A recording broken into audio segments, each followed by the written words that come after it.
So for 6 months I've been free of mites in the greenhouse thanks to my Sulphur Hotbox here, but then suddenly they returned in full force on one single plant. I asked the makers of this product why that is and if there's anything I can do about it. In this video I'll tell you exactly what they said. And we are in. So a little bit of backstory. I'd used the Sulfume Hotbox for 6 months following the recommended protocol of 4 or 5 hours initially to eradicate any infestations. Their words, not mine. Then for a couple of hours every other day, 2 or 3 times per week. Initially it worked like magic. Everything got better. Mites gone, thrips gone, suspected invisible or microscopic mite all gone, all fungus issues also gone, and everything began to thrive again.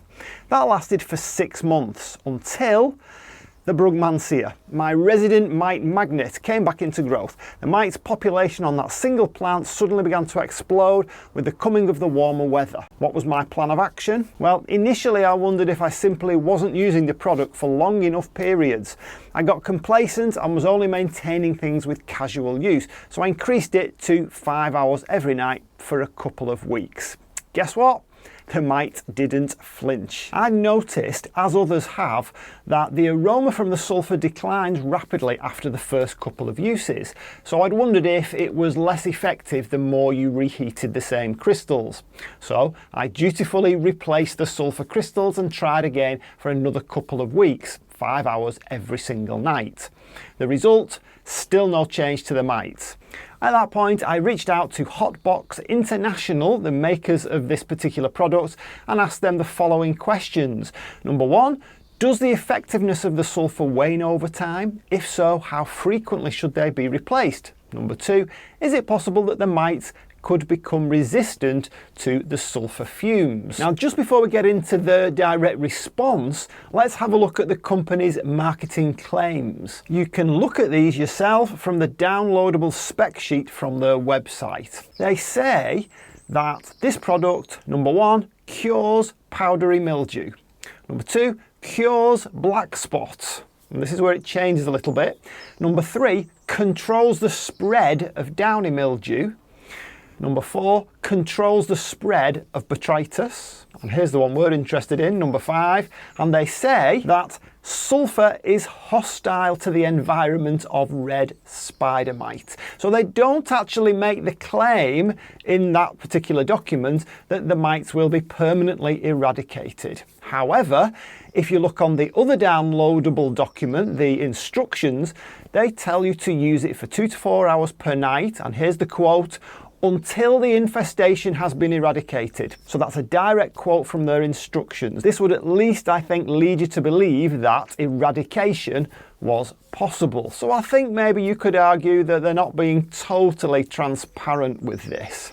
So let's have a look at the company's actual response to my questions. While they didn't tell me directly that the sulphur crystal's effectiveness wanes over time or how frequently to change the crystals, despite me asking those questions, they did tell me that it was worth cleaning out the container and replacing it with fresh sulphur crystals, which I'd done already. In response to whether the mites can become resistant, they said, and here's the quote, spider mites could become immune over time. Additionally, they said that higher concentration of sulphur may help. I took that to mean running it for longer durations. They also said that higher temperatures may cause more mites in the greenhouse, that we already know, and that lowering the temperature may help. That I also already know, and no, I can't do anything about that. Finally, and here's the real kicker, and you're not hearing things here, they actually said, here's the quote, spraying with neem oil might help. Can you believe it? I still can't quite believe that. This was the whole point of me trying the Sulphur Hotbox, to avoid spraying with neem oil or other such methods. So in response to the emailed reply, I replaced the crystals again, and this time I ran it for 7 hours every night for a whole 2 weeks. Sulphur dust was hanging from every corner of the greenhouse. Alas, there was no apparent effect on the Brugmansia and its unwanted guests. So in a fit of frustration, I sprayed the whole thing with a systemic and put it outside. What is the moral of this story? Now, in fairness to Hotbox International, they don't actually make grand claims to entirely cure your spider mite problem, but I do think their spec sheet and their instruction sheet are intentionally a little bit vague and maybe a little bit contradictory too. I think it should be stated really clearly that pests can become resistant over time and that other methods of control are recommended occasionally. I'll still continue to use the Hotbox. I've not had any other control method that's worked so well for so long. I'm not aware of any other plant in here with a mites issue at present. Now that the Brugmansia is outside, we seem to be okay. I also don't have fungal issues, which is probably the main use of this thing. So what's the moral of the story, or the takeaway, or the teaching point? Well, as with fungus gnats, I don't think there's any single solution that will work every time in every situation. It's analogous to antibiotics use.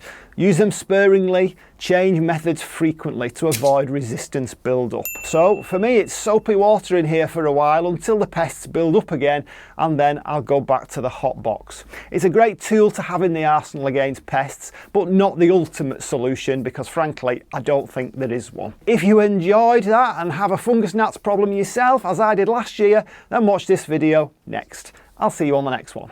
Bye.